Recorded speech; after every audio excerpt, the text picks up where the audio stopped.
I don't think I remember from history. Alright, a transformer is an electric device that uses electromagnetism to change AC voltage from one level to another, or to isolate one voltage from another through the process of mutual induction.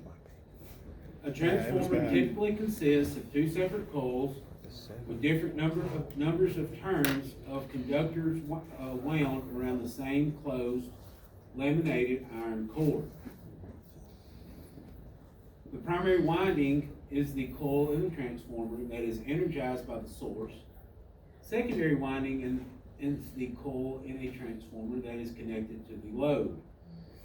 The primary circuit in a transformer can be the high voltage or the low voltage circuit, depending on whether it's a step up or a step down transformer. The high voltage leads are marked with the letter H, and the low voltage leads are marked with the letter X. That's important. If you didn't already know that, that is very important. H is high side, X is the low side. The secondary neutral is often labeled what? XO. XO.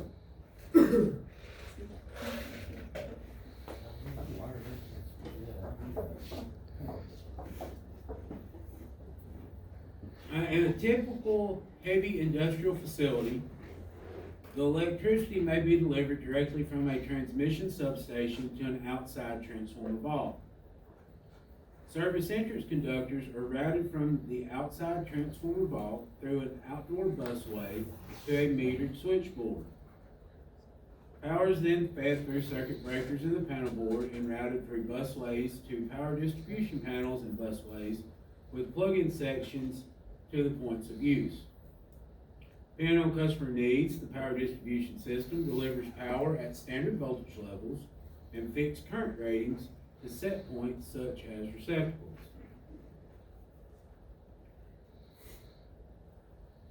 So, say at Facebook, does anyone know what's coming into the sub from TVA? Any guesses? 44,000. 161. 161 kV. So it goes from there to the MSGs, the main switch gears, and it stepped down to 13.8 there. Then it goes from there to your PTXs, and all that good stuff, to MSVs, where it gets stepped down to 480. Have you ever stepped up? A couple times. It's not real common. That's what I keep hearing. It's really not. That's what a coil in your car does. Yep. Oh, wow. Steps up. It turns Oh, the You battery can into. just wire it up backwards and it'll step it up instead of stepping it down. That's why, like, if you have a home generator, you don't hook it directly in unless you have a transfer switch, because it will step it up when it goes to the pole mounted transformers. And you know, the linemen out there working an outage, you get hit by that shit. Yeah, they did a demonstration on that at Facebook. Yeah, I mean, that's why, you know, if you ever, you know, if y'all have a home generator, don't ever hook it directly into your panel unless you have the transfer switch installed. So, do we know, anyone know, why in the fuck there's 161,000 volts coming into the substation?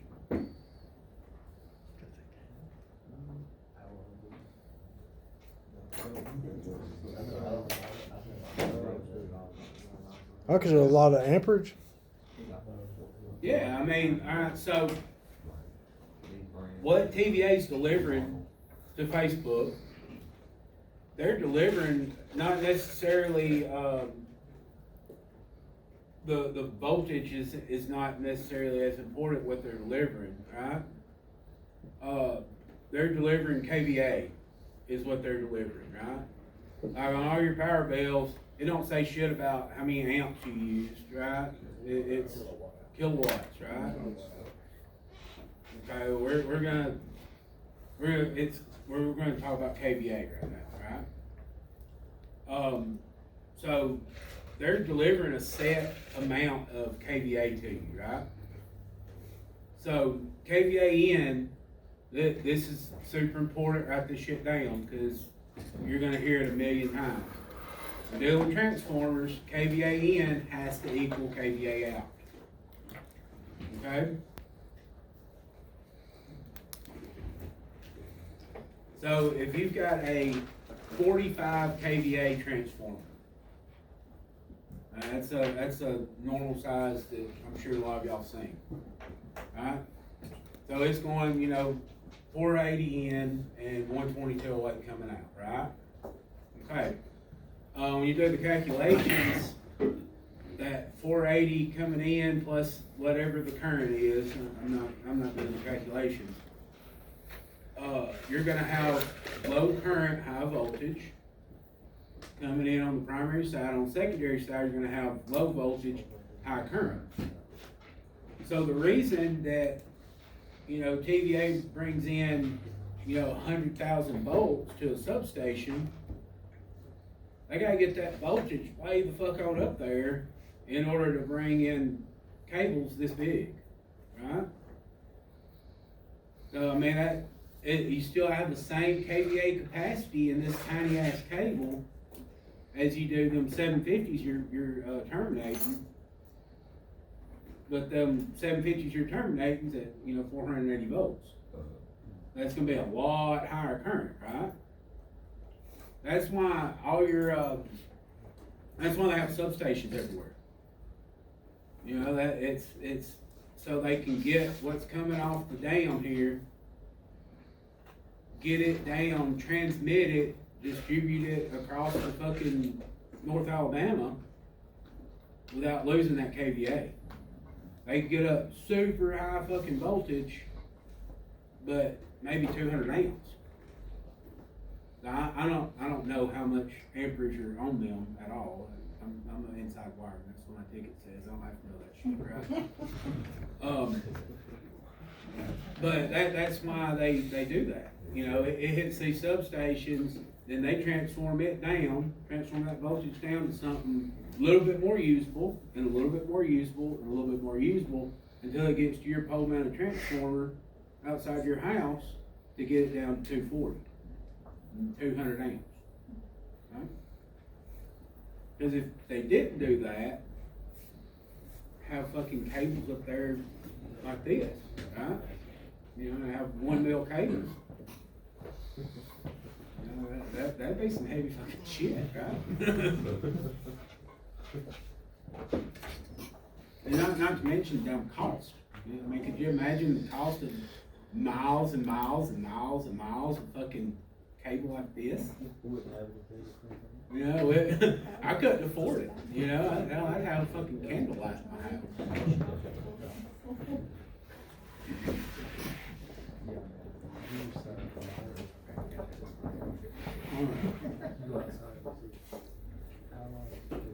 Self-induction in a coil poses changes to the current. When AC source voltage rises and the magnetic flux expands around the circuit conductors, an opposing voltage, or what's the voltage called that's induced? What's that called? Induction. Our inductors. Induction. So voltage is really EMF, right? Electromotive force, right? So induction opposes that voltage. Remember C EMF? Counter electromotive force?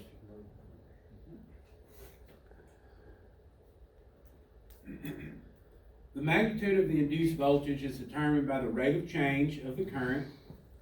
Lenz's law states that the polarity of the induced voltage is such that it produces a current whose magnetic field opposes the change that produced it. The induced magnetic field in any inductor acts to oppose any change in current. Alright, so remember our vectors? IL is down, opposing that current, right? Going straight down, whereas our capacitive current is going up, right?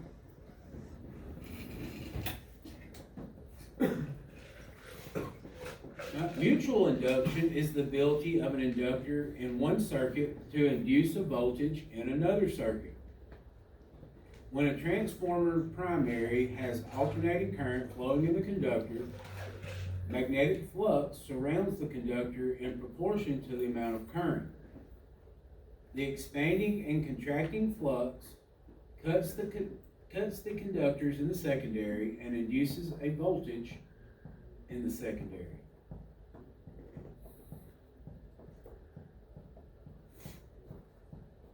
The turns ratio, or turns to turns ratio, is the ratio of number of turns in the primary to the number of turns in the secondary. The turns ratio is written with two numbers, such as 2 to 1. The first number represents the relative number of turns in the primary, and the second number represents relative number of turns in the secondary. A step-up transformer is a transformer with the source connected to the winding with the fewest turns and the load connected to the winding with the most turns. A step-down transformer is a transformer with the source connected to the winding with the most and the load connected to the winding with the fewest. That's important. Write that down.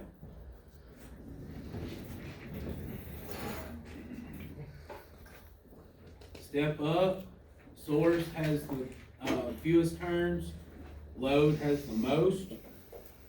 Step down, the source has the is connected to the winding with the most turns, and the load is connected to the winding with the fewest.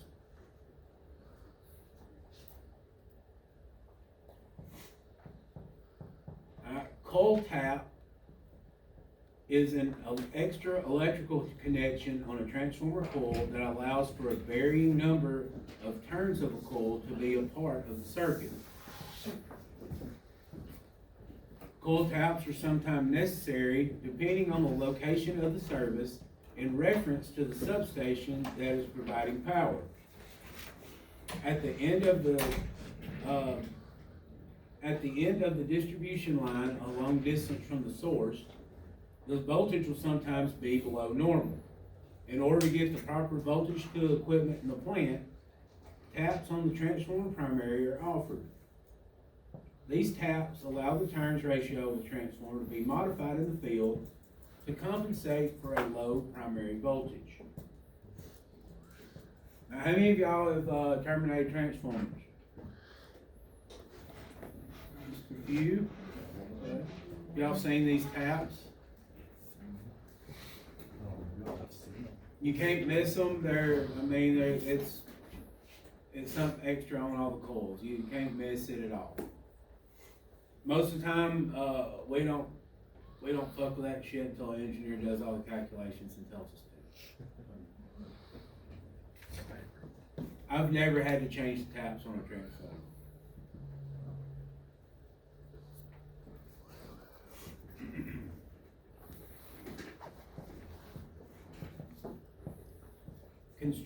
Constructing the core of thin sheets of iron laminated together can minimize eddy current loss. Each sheet is coated with an insulating varnish that forces these currents to only flow within individual laminations. This reduces the overall eddy currents in the entire core. These thin sheets are manufactured from silicone iron or nickel iron alloys that can be magnetized more readily than pure iron. The use of alloy cores also improves the age resistance of the core. The sheets are often made from 29 gauge alloy, which is only 14 thousandths of an inch thick.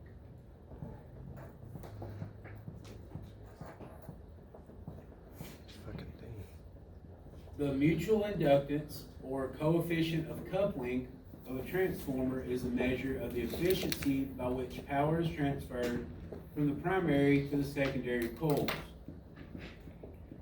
If the power transfer is perfect, the coefficient of coupling is 1. If there is no power transfer, the coefficient is 0. Coefficient of coupling depends on the design of the transformer. The most important factor is the position of each coil with respect to the other. If the coils are wound one over another and each line of flux from the primary cuts a turn in the secondary, then the coefficient of coupling is very close to 1. If any flux is lost, then the coefficient of coupling is less than 1. A typical coupling of coefficient of coupling ranges from 0.95 to 0.99.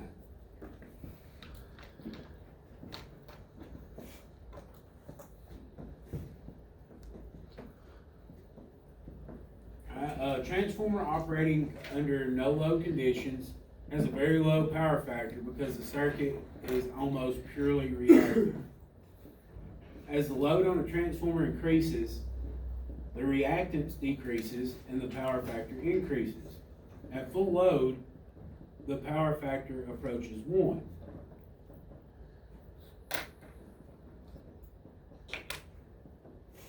Loads with a low power factor draw considerably more current than loads with a power factor near unity.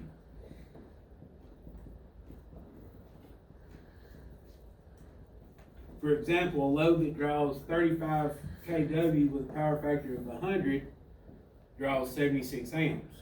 A load that draws the same power with a power factor of 70 draws over 108 amps.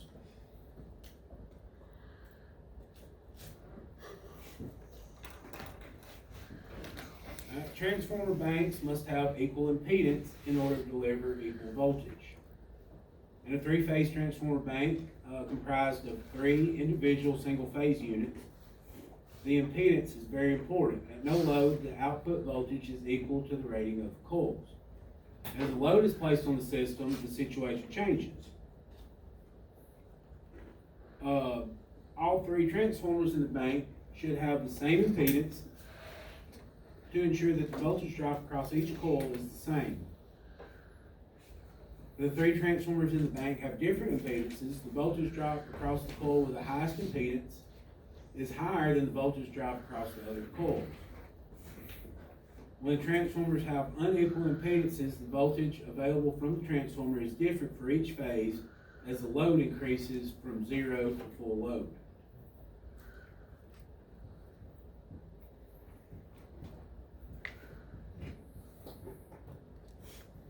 It's common for Delta systems to use 2 transformers of 1 kVA rating and the 3rd transformer with a higher rating. This is used on a 120-240 3-phase 4-wire system with a high lead to ground. The large transformer is used for the single-phase loads while also providing power for the 3-phase loads. kVA ratings are not equal, but the impedance of each is as close as possible.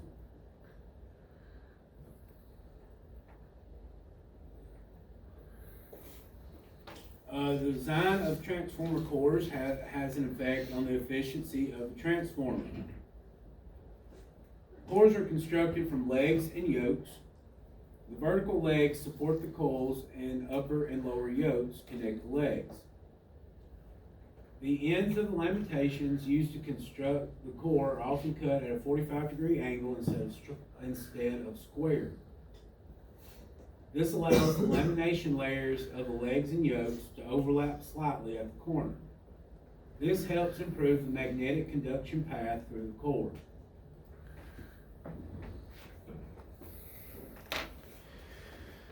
A core type transformer has windings placed around each leg of the core material. A thick layer of insulating material is wrapped around the legs to prevent electrical contact between the wire of the coil and the iron of the leg. 3-phase transformers typically use a 3-leg design. Single-phase transformers typically use a two-leg design. Core type transformers are generally less expensive than other types as less iron is used and the enclosure is smaller.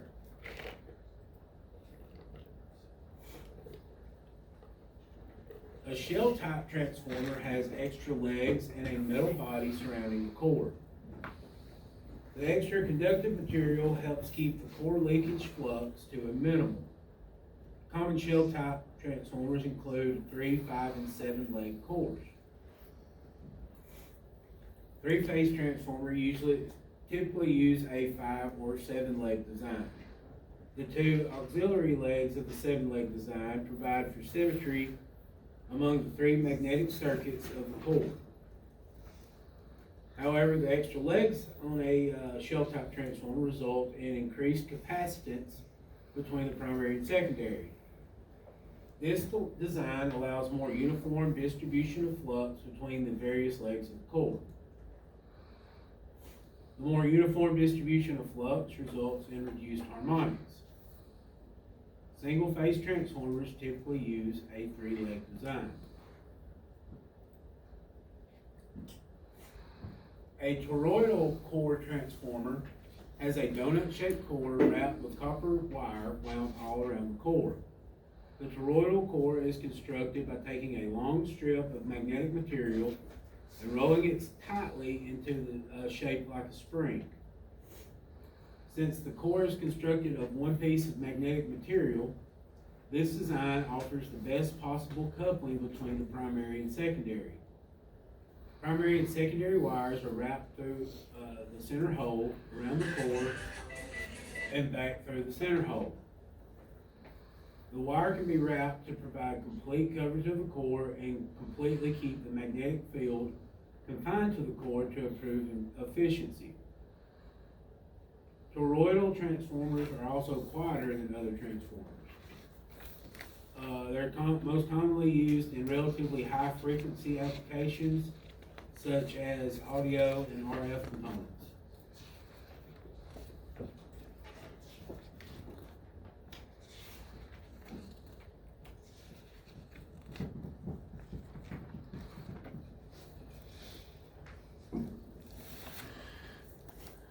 Historically, the cooling class of a transformer was given by a 2 to 4 letter designation indicating air or water, mineral insulating oil, or synthetic non-flammable insulating liquid, and whether natural convection or forced convection was used. The cooling class of dry type transformers is defined in IEEE C57.94. So if you see in the chart, ventilated self-cooled is designated by AA. Ventilated forced air cooled is AFA. Ventilated self-cooled / forced air cooled is AA/FA. Non-ventilated self-cooled is designated by ANV, and sealed self-cooled is designated by GA. Cooling class of liquid immersed transformers describes the type of oil, how the oil is circulated, and what is used to cool the oil, and how the oil is cooled externally.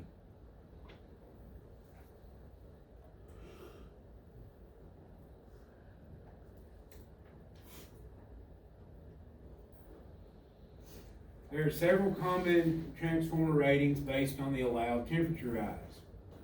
For example, class 105A insulating materials are limited to use in transformers that are designed to have a continuous full load temperature rise not exceeding 55 degrees Celsius over a 40 degrees C ambient temperature.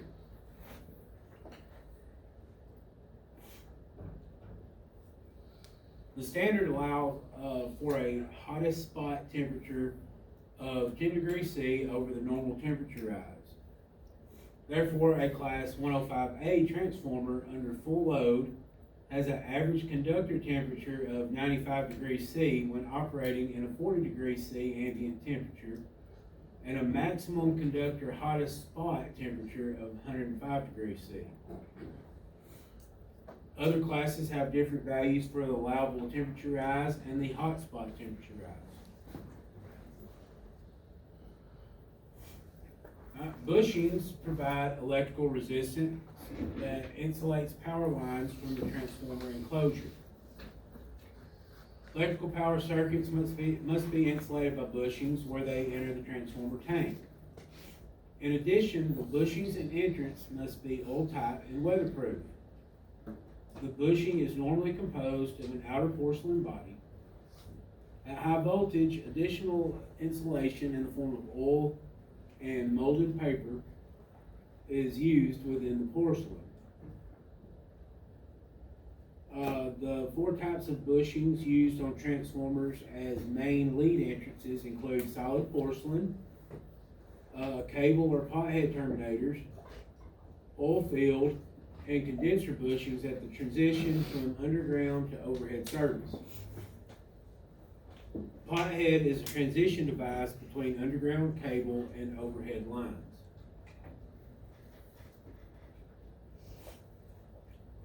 High voltage bushings are either oil field or condenser bushings. Oil field bushings have a central conducting rod or tube through which the conductor passes. Around this, a series of insulating barriers are held apart by spacers. The barriers and spacers are enclosed in a skirted porcelain shell that is filled with oil. Condenser bushings are similar, except that the central rod is wound with alternating layers of insulation and foil. This results in a path from the conductor to the case consisting of a series of condensers. The layers are designed to provide an approximately equal voltage drop between each condenser. In some condenser bushings, the whole bushing is enclosed in a skirted porcelain shell.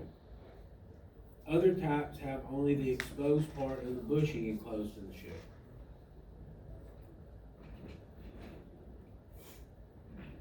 A transformer, like all other electrical equipment, is designed and manufactured to function in an electrical system at a specified voltage, frequency, load, etc. The nameplate data is carefully checked to ensure that the transformer is installed and maintained according to the data. Nameplate should never be defaced or removed. 5 sections of the nameplate include general information, the physical terminal arrangement, a schematic diagram, a vector reference, and a voltage ratio table.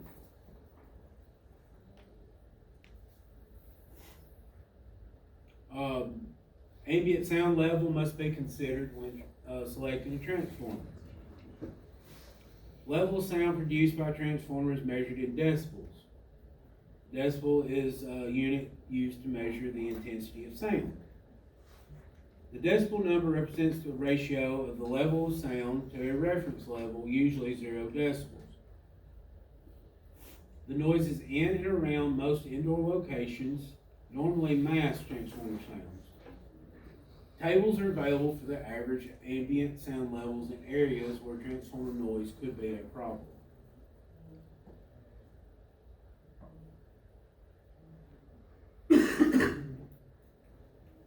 Sound levels are based on the kVA rating of the transformer. For example, if a 150 kVA distribution transformer with a 50 decibel rating is installed at a factory that has ambient sound level of 85 decibels, the sound of the transformer would not be heard above the ambient sound. If this same transformer was installed in an apartment building where the ambient sound level is 30 decibels, the transformer sound would be noticeable and would be considered objectionable.